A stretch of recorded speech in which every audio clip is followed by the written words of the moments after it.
inconforme en razón de que durante 10 años no han recibido el incremento de un solo dólar. Y desde el año 2024, bajo las directrices del presidente Daniel Noboa Sin, las mesas técnicas dieron resultado. Durante 8 meses, el Ministerio de Trabajo mantuvo reuniones a través de las mesas técnicas con los representantes de todos los servidores públicos del Ecuador. Las 4 propuestas han sido entregadas al presidente de la República, que las conoce ya con antelación, y también al Ministerio de Economía y Finanzas. 7 de la mañana con 8 minutos. Queremos darle la bienvenida a Mundo Di Blue a la abogada Ivonne Núñez, la ministra de Trabajo de nuestro país. Así es que, ministra, muy buenos días. Bienvenida a este espacio informativo. Queremos conversar con usted, pero antes de todo es importantísimo para nosotros empezar nuestro diálogo preguntándole sus impresiones en torno a este hecho importantísimo ocurrido en Guayaquil, este atentado terrorista calificado así por el gobernador de la provincia, ocurrido en la zona el nuevo casco comercial de Guayaquil, en la zona del Mall del Sol, en la zona de la avenida. Usted sabe, conoce Guayaquil, la zona principal prácticamente donde todo el comercio se activa en una hora crítica para nuestra ciudad. Buenos días, abogada. Muy buenos días, muchas gracias por esta cordial invitación. El presidente Daniel Noboa en febrero del año 2024 declaró el conflicto interno armado. Lamentablemente la Corte Constitucional lo ha declarado inconstitucional y ha sido reiterativo como decisión a través de sentencia de decirle al país que no existe absolutamente nada, que no existe ningún conflicto interno. Es evidente que el presidente Daniel Noboa Sin, a quien yo he denominado un guerrero valiente, confronta una situación sin igual, porque el Ecuador no había vivido anteriormente en ningún tiempo de la vida republicana una confrontación contra el crimen organizado, contra el crimen transnacional y además contra la minería ilegal. Pero yo quiero señalar aquí lo siguiente. El año pasado, en el año 2024, el pueblo ecuatoriano se pronunció a favor de la extradición. En algún momento yo sostenía que comparar la lucha de haber convertido la extradición en un derecho pleno en Colombia había dejado connotaciones muy particulares, asesinatos, coches bombas, tomas de la Corte Suprema, un sinnúmero de situaciones, lanzamientos de bombas y destrucciones de medios de comunicación. Y decía que en el Ecuador las repercusiones de que el pueblo aceptó la extradición y que ya hemos visto que se han extraditado a 3 personas, sobre todo al principal cabecilla del grupo Los Choneros, y a 2 personas que venían colaborando también con una organización de crimen organizado que operaba en la frontera norte, no había traído repercusiones con connotaciones similares o parecidas a las que había sucedido en Colombia en los años 80 e inicio de los años 90. Sin embargo, vemos ya estos primeros síntomas de sembrar el terror a través de la implementación de los cochebombas, porque la forma con la que se lucha sobre todo contra el crimen organizado y la minería ilegal que opera incesantemente en la provincia de Imbabura, nos está dejando estos efectos. Son efectos del crimen organizado, son efectos de la lucha frontal que mantiene el presidente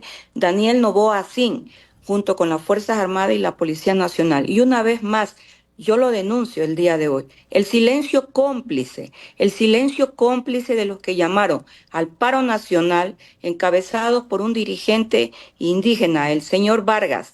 Y digo silencio cómplice porque en los pronunciamientos que han hecho, tanto de manera pública, lo han hecho también de manera expresa, es decir, de manera escrita, en ninguna parte de los planteamientos que ellos realizan como representantes de la CONAIE hablan de la lucha contra el crimen organizado, no se expresan de la lucha que mantiene todo un país contra la minería ilegal. La minería ilegal exporta en oro anualmente 1.300 millones de dólares. El 60% de las exportaciones de oro se dan a través de la minería ilegal. Por tanto, no extrañaría que de manera unida, el crimen organizado, esté colaborando con los principales dirigentes de este paro nacional que está focalizado en la provincia de Imbabura. Es lamentable lo que ha sucedido el día de ayer. Yo me solidarizo como ministra de Estado con todas las personas afectadas, también con el sector empresarial, y le pido a la ciudadanía que empecemos a romper el miedo.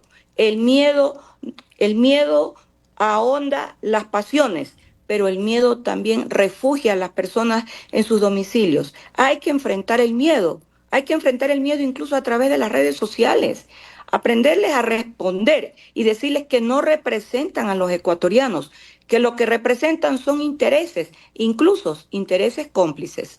Así es, ministra, también a romper el silencio y si conocemos algo, como decíamos hace un momento, si conocemos algún sospechoso, si teníamos indicios, a denunciarlos al 1-800 delitos para que las autoridades vayan y detengan a los sospechosos y comencemos a averiguar realmente quiénes están detrás de estos atentados que nos sumen en el terror. Ahora sí, adentrémonos en lo que nos concita esta mañana. Ministra, usted ha hecho un anuncio importante. Después de 10 años, los servidores públicos van a recibir un incremento salarial. ¿De qué se trata? Cuéntenos un poquito más. En el servicio público también se dan incrementos salariales que son independientes a los incrementos que se hacen a fin de año sobre el salario básico unificado que rige al año siguiente. Los servidores públicos le solicitaron el año pasado al presidente de la República y al ministro de Gobierno de ese entonces, el doctor Arturo Félix Wong, perdón, que se analizara un incremento que estaba pendiente desde hace 10 años para el sector público. Nosotros hicimos las mesas técnicas en el Ministerio del Trabajo porque así lo establece la ley. Y de la mano con el entonces ministro de Gobierno, Arturo Félix Wong, y el Ministerio de Trabajo y también los dirigentes del Servicio Público del Ecuador, acordamos presentarle la propuesta al presidente de la República. Esta propuesta tiene 4 elementos, es decir, recogimos las 3 propuestas que hicieron los servidores públicos y la propuesta que hace el Ministerio del Trabajo. Las 3 propuestas se han respetado y la propuesta del Ministerio del Trabajo. Las 4 propuestas han sido presentadas al presidente Daniel Noboa y al Ministerio de Economía y Finanzas en el año 2025. Los incrementos irían desde $40 hasta $200 para todos los servidores públicos del Ecuador. Significa esto una erogación económica que el Estado debe asumir por aproximadamente $400 millones. ¿Qué significaría el incremento si el dictamen del Ministerio de Economía y Finanzas resulta favorable? Señora ministra, buenos días, la saluda Gustavo Navarro. Pero también paralelamente se abrió el diálogo con los trabajadores y empleadores para definir el nuevo salario básico. Eso quizás ya está más concreto, sería de $16 como algunos sectores lo dicen. Bueno, el salario básico unificado tiene un comportamiento cuando se trata de discutir, analizarlo y resolver. El día de ayer se posesionó el nuevo Consejo Nacional de Empleos y Salarios que tendrá una vigencia de 2 años. Cuando se discute el salario básico unificado, se reciben los informes del Ministerio de Economía y Finanzas y el informe del Banco Central. Yo me atrevo a decir, como lo he hecho y debo ser muy responsable siempre en todas mis declaraciones, que en base a el informe de corte del mes de agosto del Banco Central, que establece un crecimiento económico de 3.4% para el año 2025 en el Ecuador, si no se llegase a una decisión al interior del Consejo Nacional de Empleos y Salarios, correcto, el Ministerio del Trabajo realiza un cálculo matemático que toda la opinión pública lo conoce porque sí, siempre lo hacemos de manera pública. Se toma el salario básico unificado actual y se lo multiplica para el crecimiento económico y esto se lo divide para 100. Allí nosotros tenemos ya un resultado que supera los $14. Pero debemos esperar entonces el último informe económico del Banco Central. Si el informe económico del Banco Central al corte del mes de noviembre supera el 3,4%, vamos a tener entonces un incremento aproximadamente de $16. El día de ayer el Banco Central ha emitido un nuevo informe y también el Fondo Monetario he leído que ha emitido un informe de crecimiento del 3,2%. En ambos informes se debe estar entonces analizando ya que el incremento va a superar los $14 para el año 2026. Es decir, estaríamos hablando de un incremento de salario básico unificado de $374. Pero es importante establecer lo siguiente: las implicaciones que siempre tienen el salario básico unificado, no solo para el salario nuevo, sino que también tiene implicaciones en la nueva tabla sectorial, en la que los salarios también se tienen que incrementar. También tienen incrementos las pensiones alimenticias y también tienen incrementos las multas que se dan en el sector tránsito, que se imponen a través de las diferentes autoridades, sea la ANT y las demás autoridades de tránsito. Pero lo importante es que empezamos a conocer ahora de manera fehaciente que un crecimiento económico en un estado, en una sociedad, nos permite muchas mejoras. Los crecimientos económicos en Ecuador nunca han superado el 1,5% en los últimos 10 años. Por primera vez estamos hablando de un crecimiento superior al 3%. Yo quisiera que, como ministra de Estado, el crecimiento económico en Ecuador sea un crecimiento económico permanente y que tenga una base siempre del 5%. Ministra, seguramente habrá quienes se preguntan, ¿por qué para el sector privado el incremento salarial podría ser entre $14 y $16? ¿Y por qué para el sector público sería entre $40 y $200 escalonadamente? ¿Cuál es la diferencia? Porque el sector público se rige por dos legislaciones muy particulares. Se rige por la COTAC y se rige también por la Ley Orgánica del Sector Público. Es la COTAC la que nos da los lineamientos para estos incrementos, en razón de que los servidores públicos estancan su sueldo por mucho tiempo, no tienen los incrementos. No así sucede, por ejemplo, con las juntas parroquiales, cuyos incrementos se dan automáticamente con el incremento del salario básico unificado. Yo he sostenido como ministra del Trabajo que estoy en contra de estas legislaciones, tanto de la LOCET como de la COTAC. La COTAC nos generó en su vigencia problemas, allí nació el famoso 30S, y la LOCET nos refleja resultados que no son resultados muy justos para los trabajadores que ingresan al sector público. El contrato ocasional indefinido, el nombramiento provisional indefinido, que nos genera inestabilidades emocionales en los mismos trabajadores. Yo le quiero comentar algo a propósito de la supresión de puestos que se implementó en el mes de julio del presente año. El artículo 47 de la LOCET señala que en la supresión de puestos, todos aquellos que no ingresaron, por ejemplo, a través de los concursos de mérito y oposición, se les debe suprimir los puestos.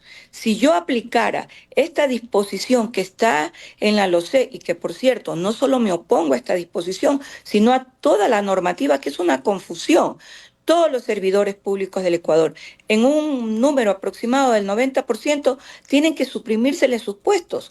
Estas normativas fueron elaboradas de manera antitécnica, antijurídica y sin prevenciones económicas. Y es importante que se hagan las observaciones para que se hagan las correcciones, porque si vamos a suprimir todos los puestos laborales, ¿no? Nos vamos a quedar sin empleados, sin servidores públicos. Y sobre todo, ministra, la pregunta, ¿no? Si los del Frente Unitario de Trabajadores y la Unión Nacional de Educadores siguen manteniéndose en las movilizaciones, ¿cómo sentarse a dialogar? Bueno, usted no se puede sentar a dialogar con quienes no tienen propuestas que beneficien al país. ¿Cómo yo me siento a dialogar con aquellas personas que ni siquiera tienen una empatía frente a las necesidades y las angustias que vive la población? Yo no puedo decir que en el Ecuador no hay pobreza. En el Ecuador hay pobreza. Yo no puedo decir que en el Ecuador no hay desempleo. En el Ecuador hay desempleo, pero evidentemente nosotros mantenemos una política laboral pública que lucha todos los días a través, por ejemplo, en el Ministerio de Trabajo, con la ruta de la empleabilidad para conseguir trabajos directos y que nos ha arrojado a la presente fecha 18.000 puestos de trabajo con convenios directos con empresas privadas, con un número de 52 empresas en el país, con visitas en 10 provincias del país. Hoy firmamos 2 convenios más de empleabilidad con Etafashion y con otra empresa. Y con Etafashion, utilizando la página de busca empleo del Ministerio del Trabajo. Yo les he dicho a los señores del Frente Unitario de Trabajadores que a mí me gustaría escucharlos de qué manera podemos ampliar la base de empleabilidad. Yo les he dicho a los señores del FUT, al señor José Villavicencio, al señor Edwin Bedoya, que me gustaría que como ciudadanos y al decir de ellos, como representantes de los trabajadores, planteen políticas públicas en beneficio de los trabajadores. Yo les he planteado a ellos un proceso permanente de diálogo social y les quiero comentar lo siguiente. Para conformar este Consejo Nacional de Empleos y Salarios, se los convocó para que participen en el proceso electoral de designación directa entre todos los representantes de las principales organizaciones de los trabajadores. ¿Sabe lo que hicieron? Abandonaron la reunión en 2 ocasiones. Bedoya y Quispe. El señor Quispe no pertenece al Consejo Nacional de Empleos y Salarios porque él es servidor público, representante de los maestros. Me refiero al señor Villavicencio y al actual presidente del Frente Unitario, del señor Edwin Bedoya. ¿Sabe lo que yo hice como ministra de Trabajo? Que no lo había hecho ningún ministro, pero lo hice en base al diálogo social, que es una fuente primordial dentro de los lineamientos que nos da la Organización Internacional del Trabajo. Yo reformé el acuerdo ministerial para invitarlos a ellos que me envíen de manera directa la representación y ampliar la base del Consejo Nacional de Empleos y Salarios, de tal manera que el señor Bedoya y el señor Villavicencio podían ellos mismos designarse como representantes directos ante el Consejo Nacional de Empleos y Salarios y tener la voz de quien dicen que los representa. ¿Sabe cuál fue la respuesta? Fue el silencio absoluto. En 2 ocasiones los convoqué y el día de ayer he entregado la correspondiente invitación que yo les hice a todos los medios de comunicación, porque la historia hay que escribirla, pero también la historia hay que contarla. Que ese es el problema cuando no hay argumentos para rebatir y simplemente es no porque no, ministra. Y frente a eso hay que avanzar porque el país no se puede estancar. Entonces, cuando no quieren colaborar y cuando no tienen propuestas, simplemente hay que avanzar, ministra. Algo importante que le quiero preguntar es que en la zona de la Sierra Norte existen problemas justamente con los que no quieren dialogar, con los que no quieren dejar que el país avance. Y ahí hay problemas serios de asistencia al trabajo.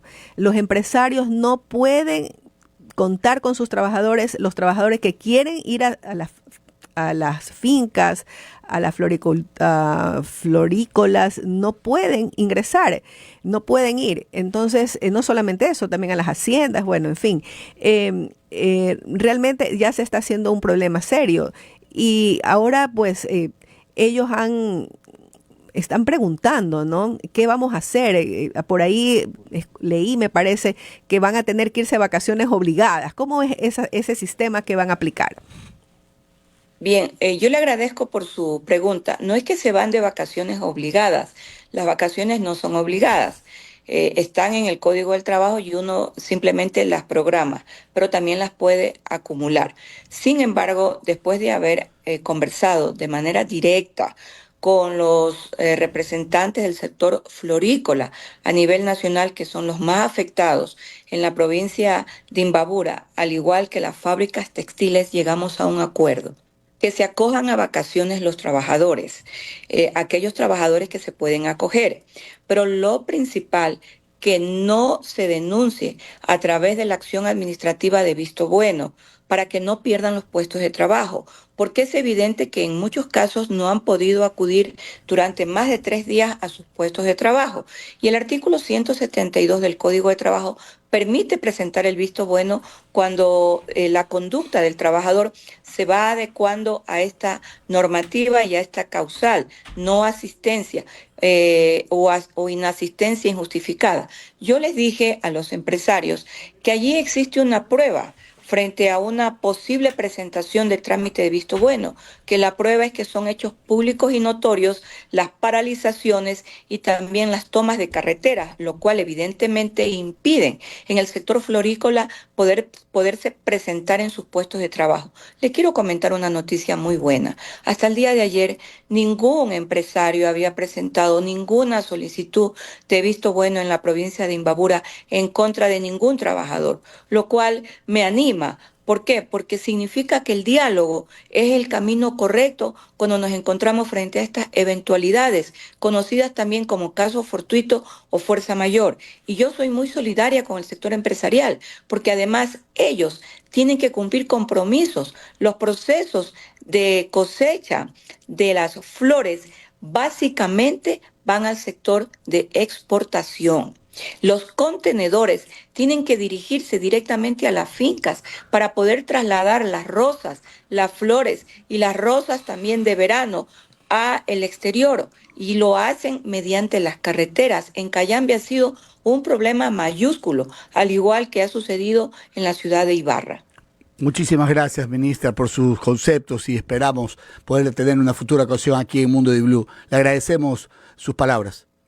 No, muchísimas gracias a usted y solidariamente con la ciudad de Guayaquil por los efectos de lo que está haciendo el sector de la criminalidad del Ecuador. Y yo finalizo en esta mañana diciéndole a todos ustedes que no pasarán, jamás pasarán. El Ecuador es un país unido y nos pertenece hoy y siempre a todos los ecuatorianos y no a los criminales. La ministra Ivonne Núñez estuvo con nosotros.